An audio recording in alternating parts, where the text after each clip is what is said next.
I'm really chatty and I forget that. Yeah. Oh, yeah. Like It's one other thing is that.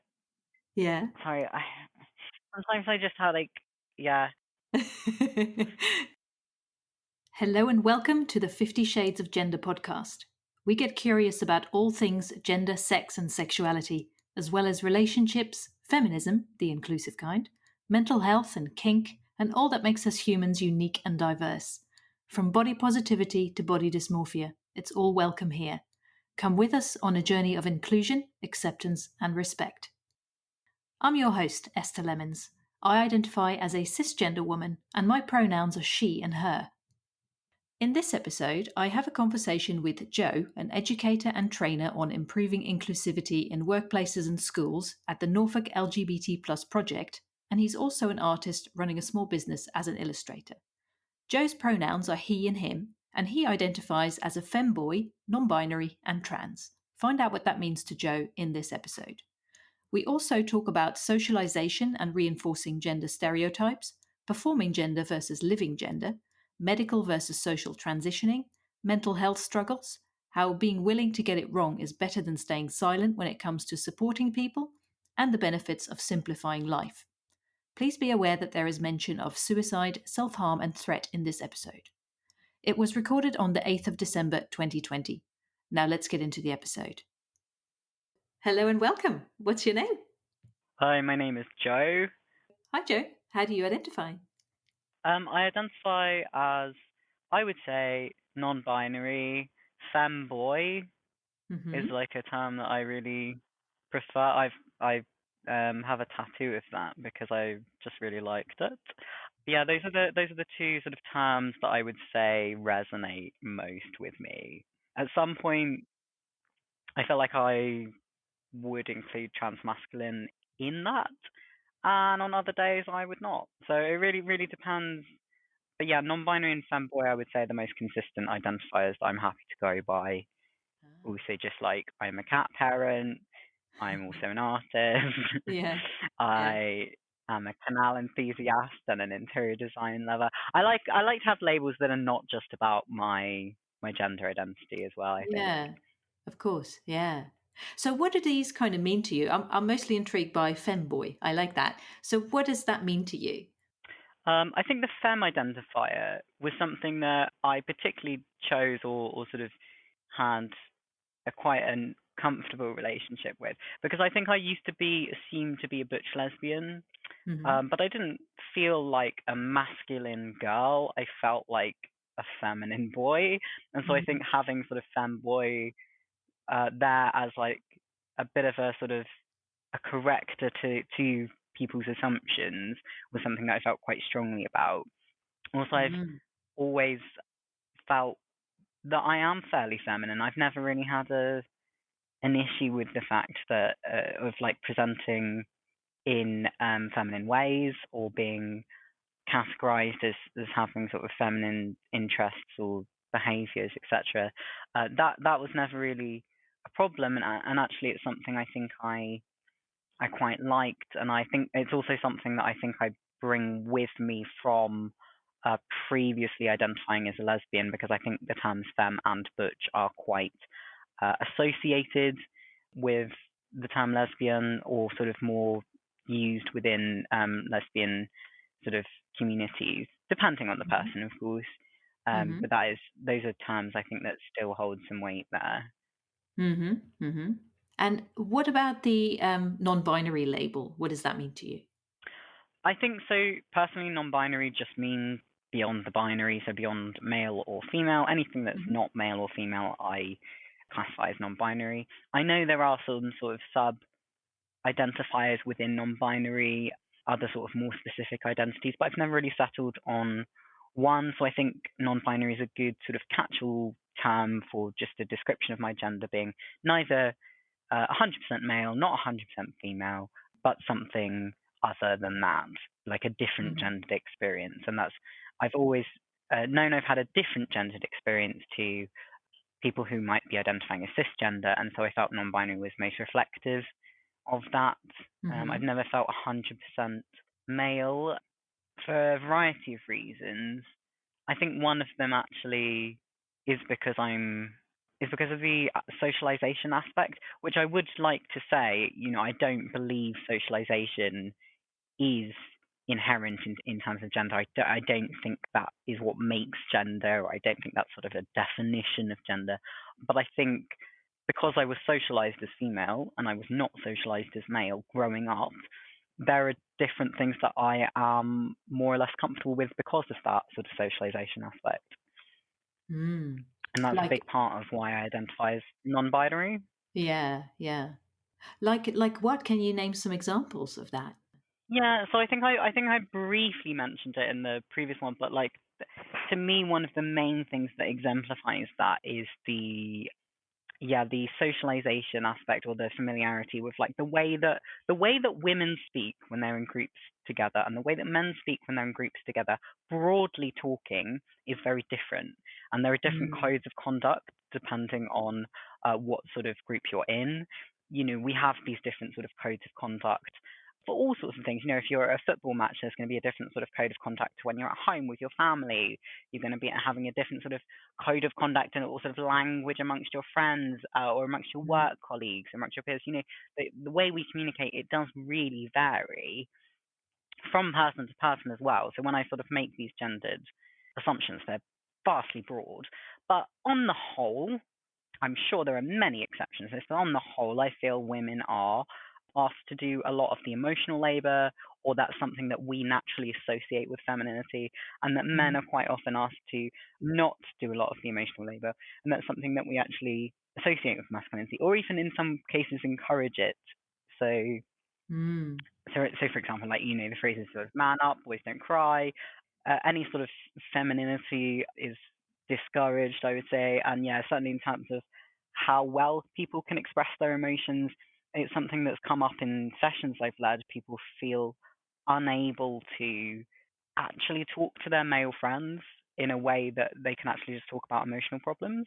mm, Whereas I think people socialized female don't have that issue. It's not the communication that is a problem, I don't think, because often people who are socialized as female are asked to do that labor in the first place to facilitate those conversations, to give emotional support. mm, And the expectation we place on young girls is often that of doing high levels of emotional labor or support or carrying roles, babysitting, looking after siblings, mm, supporting friends, etc. And what we expect of young boys, I think, is different, and we give them different expectations. We might be asking them to do sort of more physical labor jobs, like help out, do some do some heavy lifting, wash a car, mm. etc. The sort Yeah. of little more physical chores. Again, massively generalizing. Don't want anyone to take that's what I take gender to be from that statement. But I think that generally, in the way that we sort of, in terms of traditional gender roles, are raised, that's something that holds true for quite a lot of people. And it's certainly something that's held true for many of my trainees when I run sessions. It's something that I see time and time again in terms of comfort levels as well of sort of talking about emotions. I think generally those socialized as female are much more comfortable with it. Hmm. Yeah, yeah. And when you talk about your sessions, you're talking about your work. Tell us a bit about your work. So I'm an LGBT trainer, so I run training sessions that hopefully are designed to facilitate friendly and unjudgmental spaces to learn a little bit more about gender, sex, sexuality, gender identity, the Hmm. differences between all of those, and also just to sort of discuss how better to support and to facilitate supporting individuals who fall within the sort of LGBT umbrella because of that. And I think that's something that I want people to get out of the sessions is a raised level of confidence in sort of addressing those issues and just in being a supportive person when they're in a situation that requires it. Hmm. I ran them in like a variety of settings for like so sometimes they'll be more administrative and procedural. For example, if I'm doing healthcare settings, there will be some questions, for example, on sort of, how do I practically refer persons or to a gender identity clinic, for example. So there'll be sort of more practical elements there that are Hmm. specifically designed for healthcare professionals. And of course, in schools, there'll be sort of more policy and procedure as well, some legal obligations, etc., covering what schools can and can't do in terms of Mm. best supporting and best practice for their transgender young people, and also for anyone that's identifying as LGBT, of course. But I would say transgender support is one of the things I get asked quite a lot about at the moment. Mm-hmm. What have been one of your biggest insights? I think the main thing that I've taken from it is the fact that gender stereotypes don't really serve any of us. I'll ask cisgender individuals about their experience with gender in terms of, what lessons did they learn growing up? What sort of role models did they have for gender? Where did they learn these ideas of gender and sex? And what was taught to them at school? And, Mm. how do they personally feel in relation to sort of the common gender stereotypes? And quite often, I think one of the things that I quite like asking people is what aspect of yourself have you actually had to hide because of gender stereotypes? So, for example, what sort of thing have you stopped yourself doing because you didn't want to appear too masculine or too feminine? And I absolutely guarantee everyone's got something at some point, even if it's just Mm. in school or growing up. Quite often, those sort of early, when we become aware of how we're presenting to people, Mm. I guarantee you a lot of people will have that experience of, yeah, I did actually sort of, maybe I just didn't, I really liked this film, but I thought that would make me, sort of appear too feminine, so I didn't want to say that. Those little things that you think, actually you're stopping yourself doing something you like, that's not that's not benefiting anyone. And quite often as well, how men feel actually a little bit more restricted in their gender roles than I think the conversation around gender is so often in a patriarchal society very validly around women, and I think quite often men can actually ignore the fact that it's not helping them either. The Mm. stereotypes are not useful to them. They might be stopping them having connections or expressing themselves in ways that actually they would benefit from. Yeah, I that think makes a lot that's of one of sense. the sort of the most important things. Mm. Yeah, it's like enforced gender roles don't help anyone, basically, do they? It's like it limits Hmm. it limits us all in a way. It Yeah. limits everyone. It limits absolutely everyone. Whether you identify as cisgender or transgender, you are limited by the gender role that you have been boxed into. Mm. Unfortunately, there will Yeah. be expectations placed upon you because of it, Mhm. and at some point, you will probably not conform to that expectation, and it might result in some difficult feelings or some hurt feelings or some difficult situations.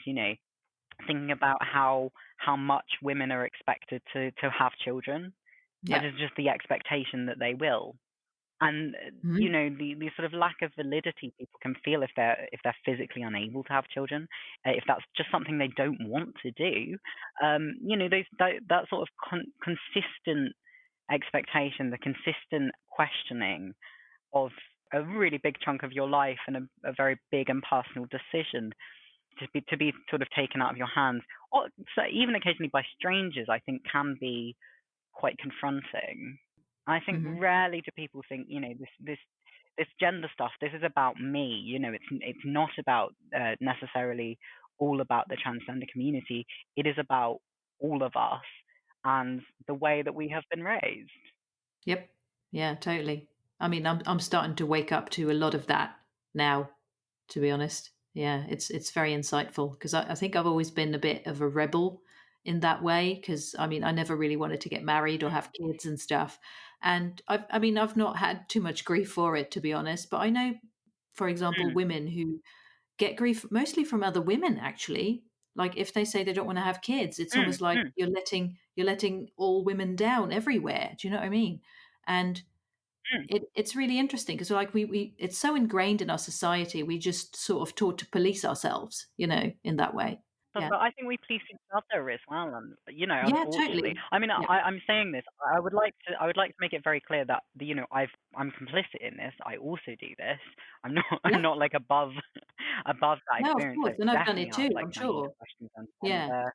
Yeah. Yeah, I've absolutely asked like questions that I would now probably not ask because I know Mm-hmm. better, but I've definitely been complicit in encouraging stereotypes, in unlearning them has been a Yeah. process, and I Mm. think it's something that we can all do better, but it's about whether you have the time and the ability and the interest to do so, because there's a Mm-hmm. lot of things that stop people investigating gender, all of which I have enormous respect for and I feel are usually quite valid. Mm-hmm. So, yeah, bringing it back to yourself, Mm. have you always sort of known you were well? What's your story been like? I mean, what was your childhood like in that way? Did you feel like maybe you're in the wrong body, or did you feel like there was just something off with the whole gender thing then, or when did you figure that out? Yeah, good question. No, I definitely never. I definitely did not grow up feeling I was in the wrong body. That's Hmm. not my experience with gender. I would say, looking back, there are definitely indicators that I was unhappy with or challenging some aspects of gender or gender identity. Like, I Hmm. used to be a gymnast growing up, actually, and Hmm. I used to cut up old pairs of tights to make a binder to try and flatten the appearance of my chest. Hmm. And I always thought, this is something very associated with sports and just, don't want to, didn't particularly want to appear too curvy in a leotard or anything. But looking back, I think that was one of my first experiences of discomfort of having breasts.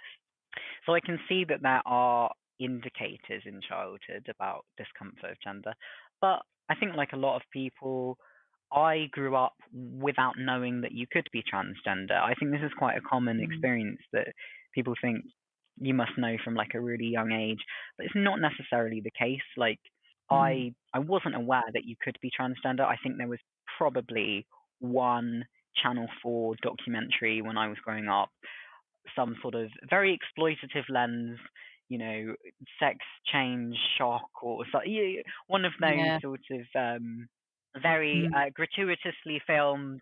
Yes, there's no sort of real in-depth interview with the person. It's sort of like a very medicalized shockumentary for you on Mm. transition. I think that was my first and only experience with understanding that you could be transgender, Mm. and it just wasn't something that I was aware of.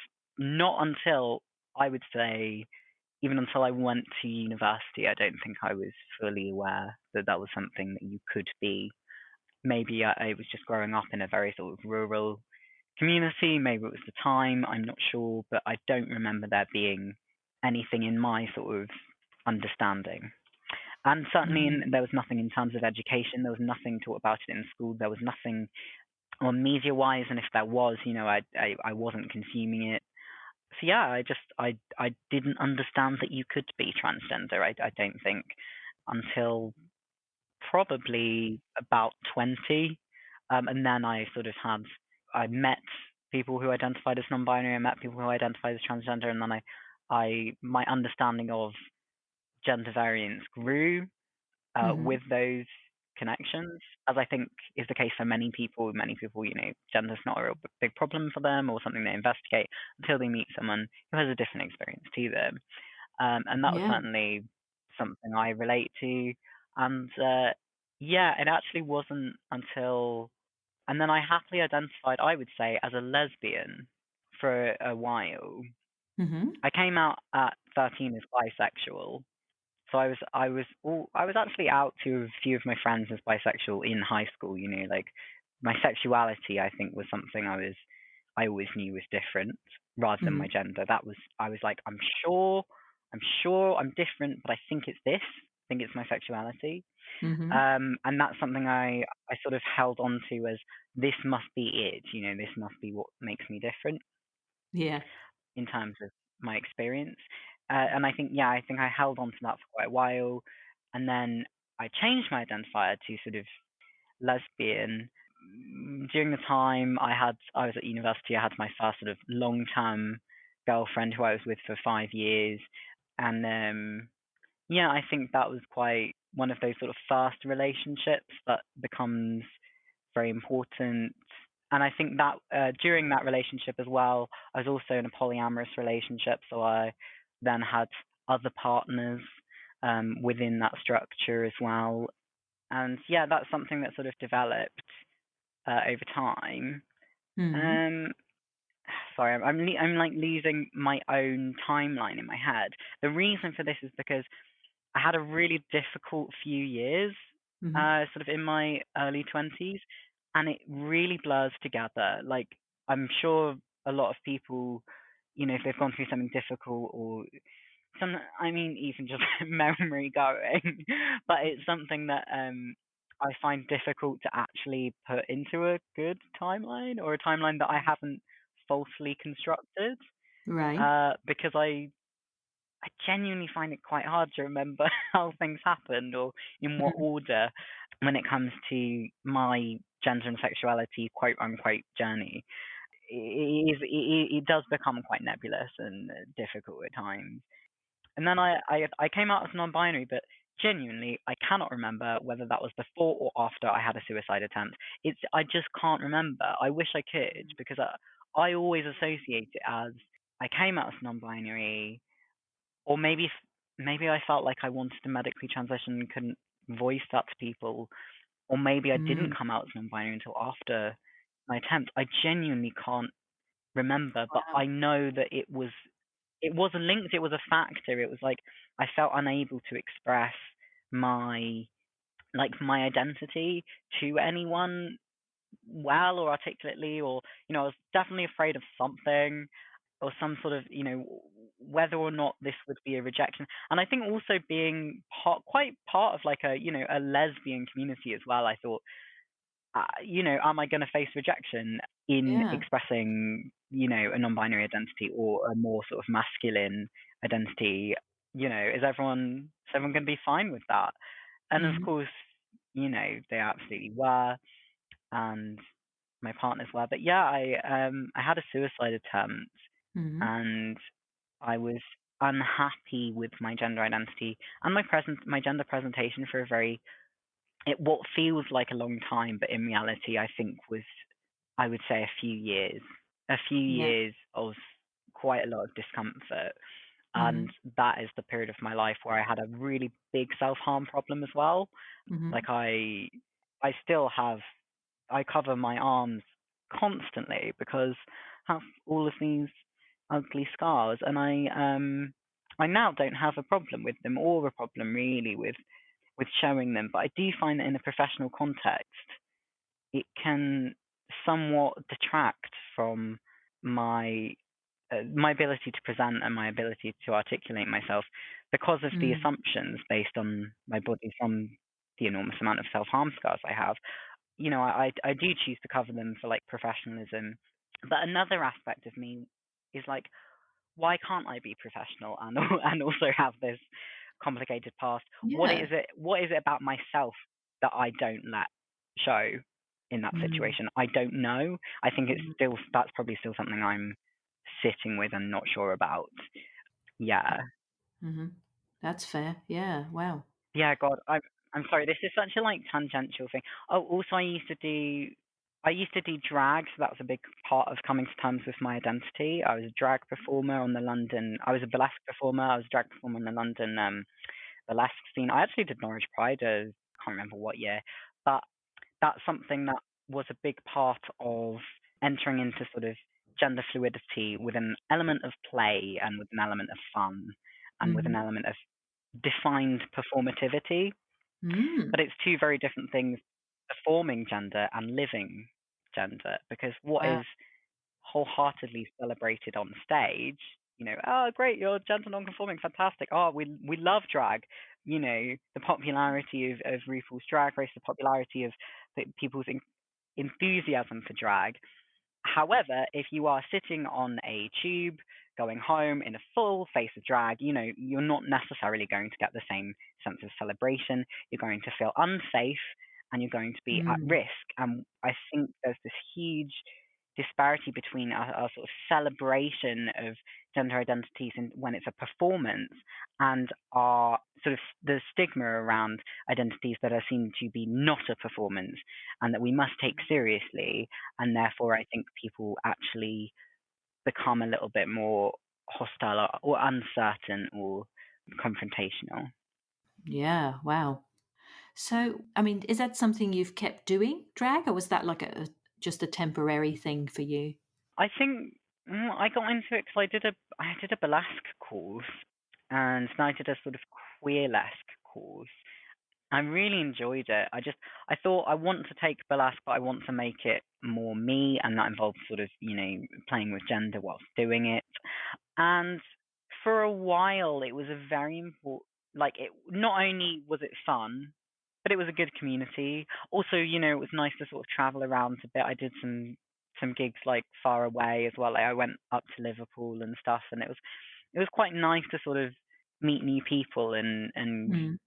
be parts of these sort of fun little temporary communities of performers. Yeah. And it was quite fun. I definitely enjoyed it.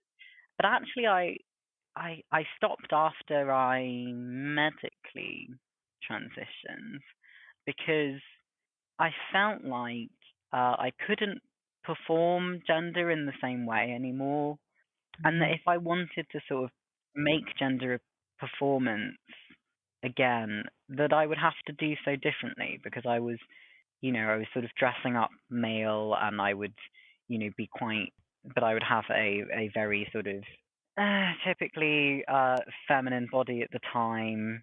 Mm. And I think, I was playing on that for humor and for fun and for enjoyment of subverting people's expectations. Hmm. Wow. Yeah, that's interesting how you kind of moved away from it after you transitioned. Yeah. So, what would you say has surprised you most about transitioning? Huh. About medically transitioning or Yeah. socially or Yeah. both? Well, both, because they're obviously Um, different things. Yeah. Surprised me.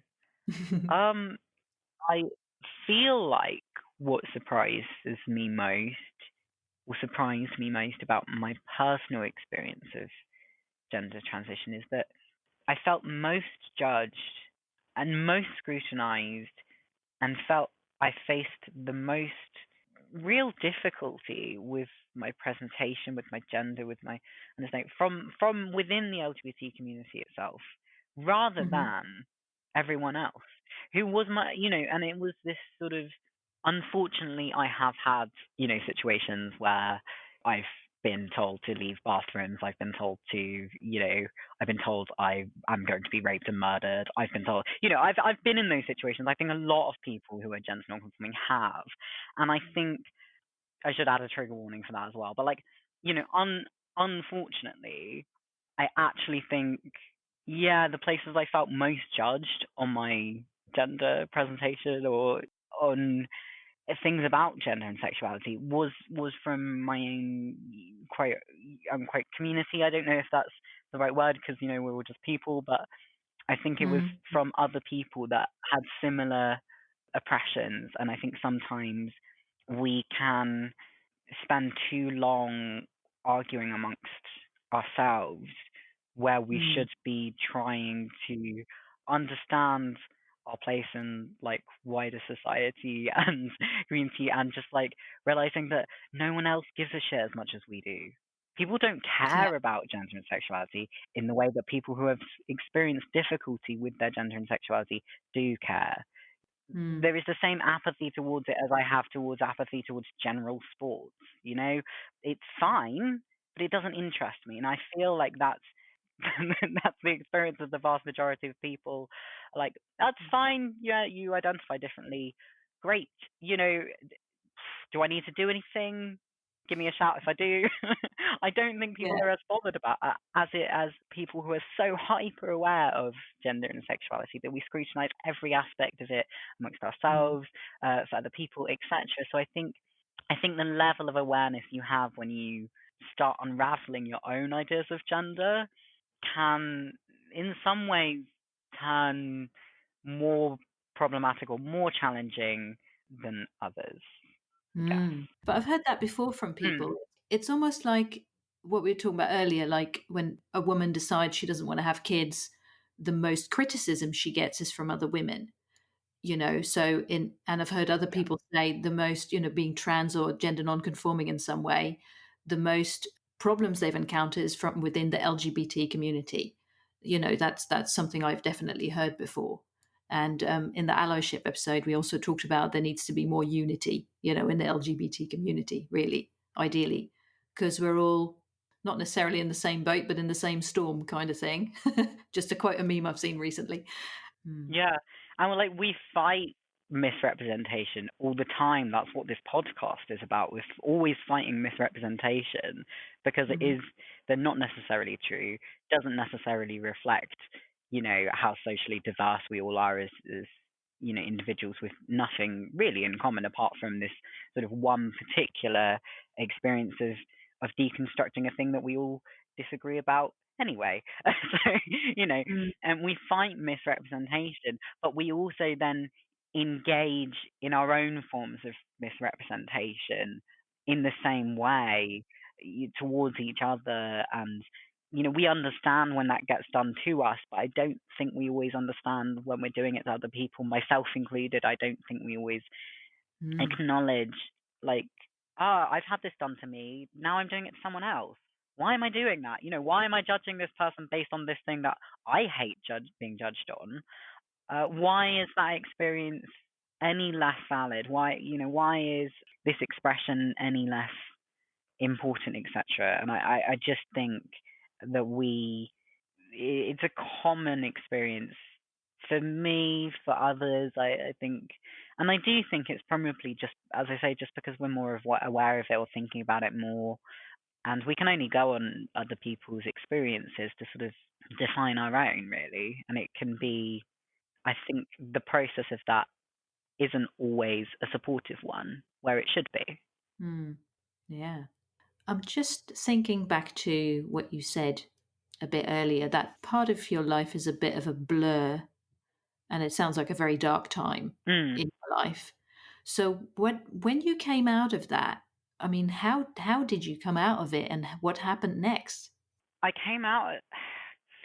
I don't know. I think I just got through it. I don't think I came out of it. I just sort of got through it in the way that people with like severe depression get through the day. It's more sort of getting through each day rather than something massively happens. I Hmm. always feel that I am the product of a community because at the time I was surrounded by some really wonderful people who really went out of their way to make sure that I was looked after when I couldn't look after myself. And I think that's one of the reasons I've always worked in the charity sector and I've always been drawn towards like support roles, and also the people that choose to put themselves in support roles are so often people that have needed them at some point or understand their value because like they have been vital to survival. And so I think that's one of the main reasons that I'm always drawn to like, you know, charity jobs. I'll always champion like community over competition if I can like you celebrate something else at the same time. I will do, and I think that's sort of something I feel very strongly about. Certainly, yeah. I think I just kind of I can't claim any magic in my recovery. I can only say it wasn't due to the mental health services, which was severely underfunded, and I was regularly sort of felt humiliated, and that I was up against. It was an uphill struggle, and I would say it damaged my mental health more to continue Wow. to try and access those services. Sort of being sat in a meeting and then being told you you look put together, that you don't need a service Right. is not how mental health works. And then Wow. sometimes I think the fundamental misunderstandings and also the limitations of, you know, an underfunded service, which I do take into account. Mm. And I do have great sympathy for like those individuals that work on such a difficult underfunded service. I don't think it's for lack of like, competency or skill or enthusiasm or anything, I do think Mm. it's severely underfunded. But yeah, unfortunately, I had a terrible experience with that. And at one point, I was in a secure mental health unit Mm-hmm. because of my suicide attempt. And I remember thinking, I still want to die, but I don't want to die here. I want to die at home. I don't want to die somewhere where someone is asking me, am I a boy girl thing from the operating table? Where that's something that's just regularly said and like being allowed Yeah. to let go because everyone's got complex mental health needs. I want Mm. to die somewhere where I actually have and retain my dignity, and that was my priority at the point. Was like I just want Mm. to go. I just want to go home. And Mm. then I moved back briefly. I had a lot of support from friends, from family, etc. And I just sort of gradually got better, I would say. But then, unfortunately, I think a couple of years later in 2017, I lost one of my best friends, or one of my close friends, hung herself, and that was probably one of the most difficult experiences that I've been through, especially because she was only in her early 20s and an absolutely delightful human being. And again, I just felt like it really threw me. Mm. I found it very difficult. But I also completely understood, and I think a common feeling of like people that experience loss by suicide is this feeling of like anger towards the person because they've not reached out or not asked for help, or because there was something that there is like it, because suicide is preventable in many ways. But I also could just completely empathize with remembering exactly how I felt when I wanted to die. And it, it's such an overwhelming urge and feeling that you're not really Mm. considering anyone else. You're not really thinking about anyone else. You can't, otherwise you wouldn't be able to do it. So I didn't have any of that sort of anger. I just felt this profound sense of loss, really. But like it was someone that like I used to live on a boat. I used to live on a narrow boat, and we used to sail around London together, like both on our separate narrow boats, and it was a really nice, fond time. Although, of course, there were also parts that were incredibly difficult, and I think we were there for each other, when like mental health was bad, etc. Yeah, I think I don't know. I again, my timeline gets really fuzzy. Like after that, I made a comic about her and her death, and there was had an exhibition at the Barbican Centre in London because I was part of like a youth arts thing there, and it was about her, and that I think was like my way of memorializing her memory or sort of like celebrating it, but also processing it at the same time. That was like difficult but kind of healing because it was in a way nice to like, not nice, but like it was good to feel that there was something more that was to do with her in terms of like, okay, everyone's sort of coming here to celebrate her and her life in the way that her incredibly well attended funeral was, Yeah. a big It was sort of comforting. celebration of her. And yeah, and there was an element of comfort to it, I guess, as Mm. anyone, as I think everyone that's grieved can understand. But yeah, Yeah. it was a difficult time, but actually it kind of made me be like, do you know what? I don't think I could ever kill myself now. And it's one of those things that's really changed my ability to look after myself because I really now understand the impact of living without someone who could be here, and I don't want to be that for someone else. Mm. Wow. Yeah. So, what sort of place would you say you're in at the moment?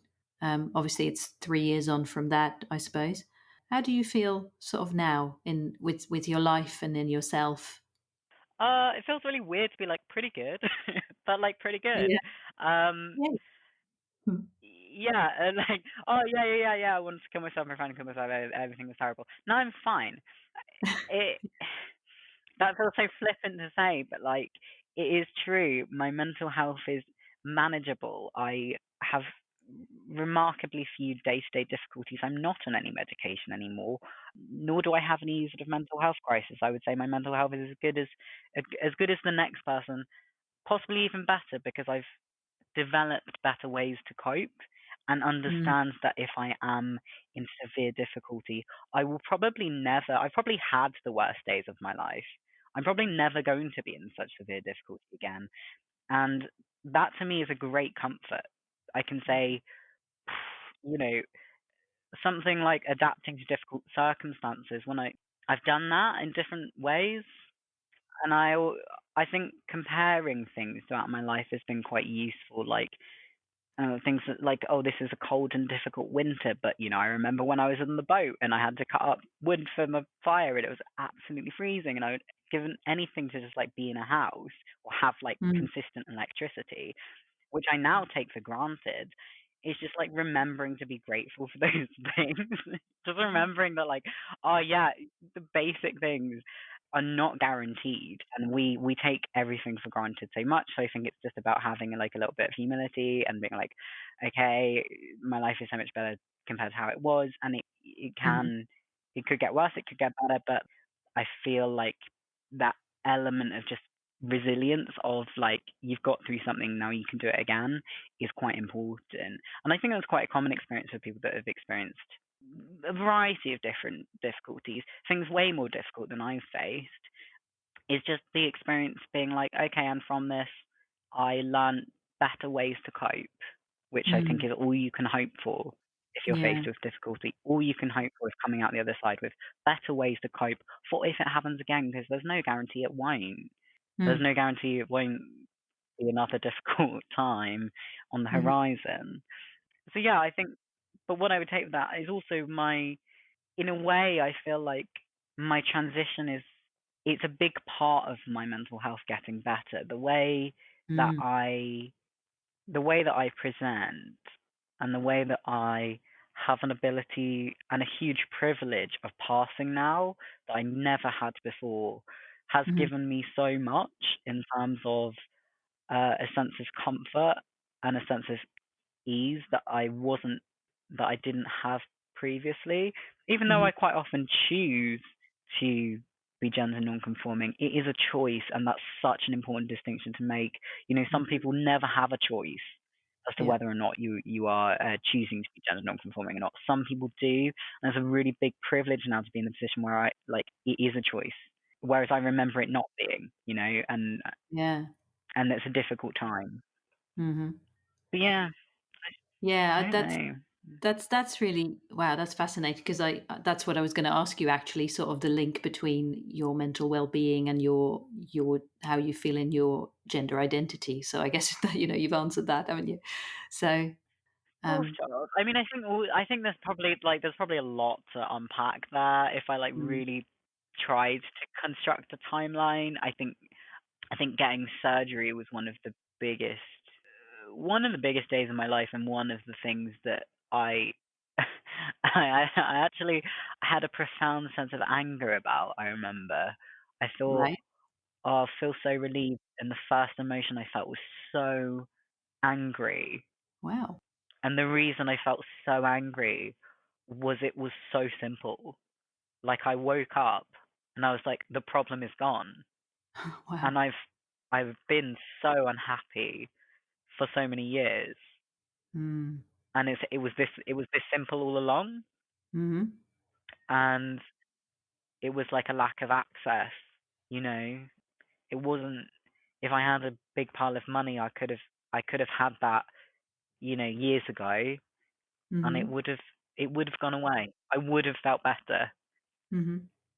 That I think was a really big turning point of dysphoria, and also one of the reasons I'm really passionate about making sure that people can access medical care, and that there is better awareness and knowledge about it, and the support that it can give to people is Mm.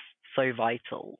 And Yeah. I think quite often because we're so often medicalized, I try to move conversations away from like medical issues, but gender dysphoria is something I've had a real experience about, and I do genuinely feel that you know no, there isn't one treatment that's right for everyone, but treating Mm. people as individuals is so important, and the ability to take an individual and treat them as such with their own gendered history and their own journey is, yeah, vital for like ongoing support and ongoing well-being, which is something I feel like I'm, a good example of. I would say, quite a functioning, successful human being now.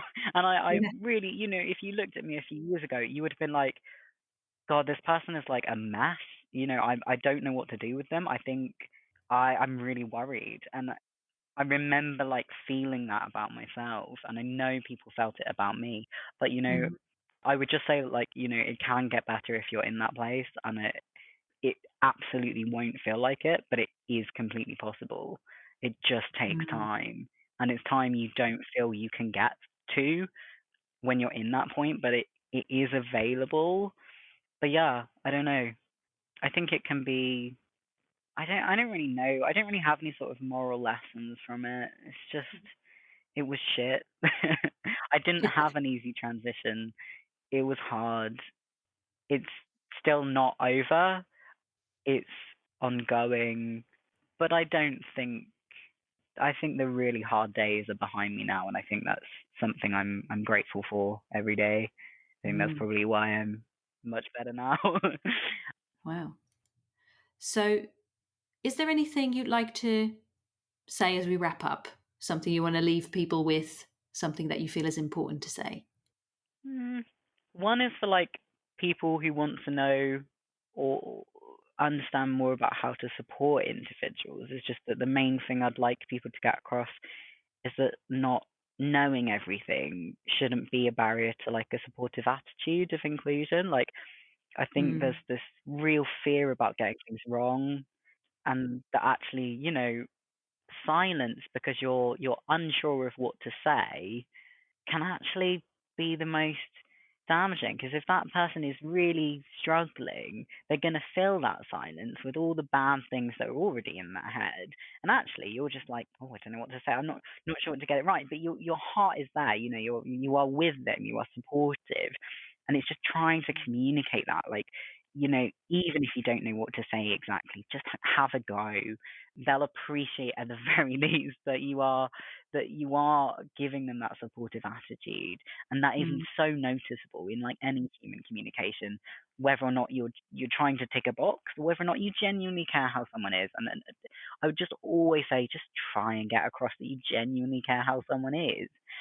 In terms of like people who are struggling with like gender identity or investigating their own, I would just say that you can still be proud of yourself in the awareness that you're at a stage in your life, no matter what stage that is, whether you feel you have it sorted, if anyone has it sorted, I don't.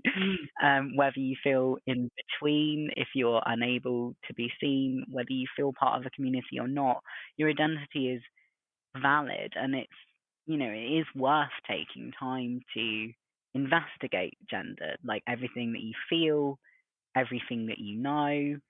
Where did the ideas come from? Did you learn them or intuit them? How have Mm. you come to think that something meant something and feminine meant something? You know, take time to sit with that, investigate it. It's a big old can of worms. Also, that it is okay to set boundaries. Don't feel you have to talk about your gender and sexuality if you don't want to. I personally encourage people to have these conversations. I Mhm. think it's good to have these conversations, but we all have moments where personal reflection can be enough. And, we live in an age where we share so much with each other, and radical vulnerability and openness is something to be encouraged. It's something that really connects you. But if you're not there yet with your identity or your sexuality, if you don't have that confidence, if you're still feeling like you don't know what to say, if you don't know how to word it, don't feel pressured to push yourself Mm. into that space. You have Mm. time, the support is out there, and I would just say just sit with it and keep investigating it for now. There isn't a timeline you need to hit. There isn't a date you need to set. Timelines get confusing. I can't even remember mine, but Mm. there will be a right time and you'll know when that is. So Mm. don't rush it. Yeah. Yeah. Yeah. I love that. Wow. Well, thank you so much for talking to me so openly about all this, Joe. I really appreciate it. You're welcome. I genuinely do get very confused though. And actually, in when you asked me to do this, I tried to like look at my because I do keep a diary. I tried to go through my diary and like be like, oh, this happened here, and what year did that happen, and when was, and it Mm, was it was quite jumbled even in my own head. I think purely because I had quite a lot happened in a very short space of time. In terms of like a mm, sort of 3 year period, like a lot happened. I also I was polyamorous, so I had like 3 relationships. I was doing 3 jobs. I was doing a master's degree. I was living on a boat and dealing with like like gender and depression, and I was I was all over the place. And like wow. now looking back, I'm amazed I was coping, but I was very much on autopilot quite a lot of the time. And Mm, I think that's reflected in my yeah, ability to recount things. yeah, yeah, that makes sense. Wow, that sounds intense. Yeah. Yeah. Now I just Wow. have one partner and one job, well, 2 jobs because I do art stuff as well, but like just Yeah. one partner, one job, one focus, one cat, one place to live. Like it Just one I cat. try to reduce just one cat. I just try I wish there were more. I wish there were more, but I can't I'm not able to like do more at the minute. But yeah, I just tried to sort of reduce the amount of things that I was doing and that I was committed to and that I could take on because I think fundamentally I was trying to look after other people and I wasn't looking after myself. I think that's quite common for certain Mm, personality types. You give a lot and you yeah. forget to prioritize your own needs. Um, Yeah. Very and I think recognizable. that's yeah, yeah. Do you have that as well? Yeah. Yeah, like Yeah. over investing in things and taking too much responsibility for stuff that is not mine to take. Yeah. Yes. Yeah. Mhm. Yeah. That's what led to me being suicidal, unfortunately. Like, I wish Yeah. I could be like, oh, I can point to like one particular thing, but actually, I think it was. I can now honestly reflect on my own sort of martyr complex, if you will, of Mm, I felt like it was my responsibility to take on so many other things, and it really wasn't. And actually, when I backed off and when I gave people space and when I learned to give people space and when I learned that I didn't need to take on a million things to prove my own worth to myself and others, that I was a mm, better person and that I was happier in myself, and that mhm, everything that I thought was the most important thing was not the most important thing, and that mm, I just chose health. I made healthier choices. I gave up drinking. I gave up smoking. These things do have an impact in your sort of physical and mental health.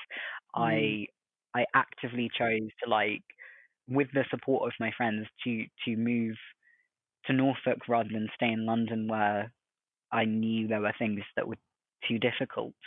And mm, I think it was the right choice to make my world a little bit smaller than it was, and I think I'm much healthier because of it. And mm, it took me a long time to see that I was very complicit in the problems I saw myself facing, that I was putting wow. myself in that situation rather than Mm, it being something that happened to me. mhm, And it mhm, took me a long time to realize I can remove myself from the situation. There is always an option to not be in that situation. Yeah. mm. Yeah. And I think we all come to these sort of self-reflective lessons at different points. But I think a lot of the time in life we spend a lot of time basically removing ourselves from situations and trying to view them objectively, but Mm, without giving ourselves any agency within them. And then you put yourself back into that situation. You're like, right, no, I could do this, this, this, or this, and I've chosen to do this. Why have I done that? Why have I chosen myself the most difficult option? What am I doing? And I would find myself choosing the most difficult option so often that mm, I saw it to be a pattern, and I knew maybe there aren't a million problems in my life. Maybe I am the problem, and maybe I need to work on myself. And I think that's what I learned, that actually yeah, I needed to do something rather than there being a million problems. Mm. Mhm. And I Yeah. think gender is part of that, and it's part of that story, but it's not all of that story. There's so many other Mm. things that combine to make that story, Yeah. I think. Mm. Yeah. Oh yeah. Yeah, totally. Yeah. I've heard people say, especially, the people I've spoken to who have transitioned and they feel like a sense of completion in that. Mm, One person said, gender is like, yeah, it's part of me, but like, whatever, there's other things going on in my life. Ask me about those instead, because it's like not a big deal mm. anymore. And obviously, that's not the case for everyone. But yeah, I found that quite interesting. Yeah. Do you know what I also found? This is like not fully related, but like, do you know what I also found really interesting is, and this is probably because I've undergone grief and also transition, but like, there is this theory of like, you experience sort of LGBT or like minority identity or gender or whatnot at the same sort of stages as you go through stages of grief. Mm, So I can't remember if I'm remembering it right, but like you go through a stage where it's all important, it's all consuming. mm, You have this sort of like reconstruction of yourself and your own identity in that way that you like reassess life after loss. You kind of mm, reconstruct your own identity around that identity, and it becomes the only thing that you think about when it comes to yourself, like is your gender identity or your sexuality, and it's very sort of all consuming. And mm, you get to a certain point, you get to a certain point with it where you are then able to be like, okay, no, it's not everything. It's like a part of me, and you sort of take one step back and then you get to another stage and you're able to sort of view it objectively or view it from other people's perspective. You take another step back, and then like at the end there's kind of this like acceptance and hope, mm, I guess. But yeah, I mhm. can't remember the theory exactly. I'm really doing a bodge job of describing it, but yeah, I really liked that. Yeah. And it's something like you do see quite a lot with identity. Mhm.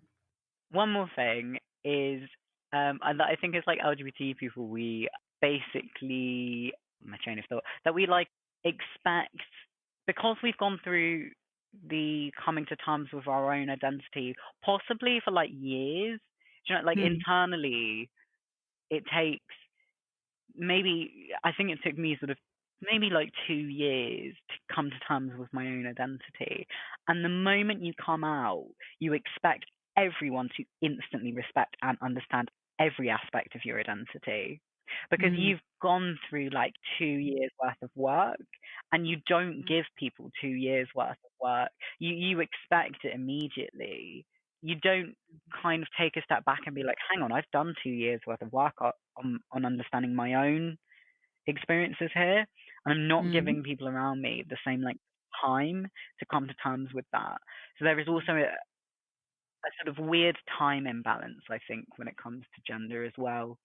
Mm, In that a lot of times you've done more work than other people, and mhm. it might be that they just need the same amount of time, and we don't necessarily always give that to people or understand that it's Yeah. something that it does take time. Yeah, that's a fair point. Yeah. Ah, well, thank you so much again for, sharing all this. I look forward to sharing it with everyone else. Okay. Thank you very much for asking me. I think it's very nice of you, and I do enjoy the podcast, and I look forward to hearing it. So I'm glad it's on my radar now. Yay, brilliant. You can find out more details on the website at 50shadesofgender.com/Joe, where you can also read the transcript. And you can find Joe on his website, joefearillustration.co.uk, and his charity work and training on norfolklgbtproject.org.uk. Thank you for listening to the 50 Shades of Gender podcast. You can find us online at 50shadesofgender.com and on social media. If you'd like to support us, please consider becoming a patron on Patreon. Plans start from only $1 a month. Visit patreon.com/50 Shades of Gender for more details. We hope you will listen again. Until then, stay curious and open minded. Sorry if I come back to you and I'm like, oh, that thing I said, can I just delete it? Because Yeah? I am quite rambly. I'm quite aware I'm quite rambly. Yeah, you've got stuff to do, you know. And I'm just carrying on rambling. I would say this one more thing and I'll let You're you go. fine. You're fine. Go Um, on.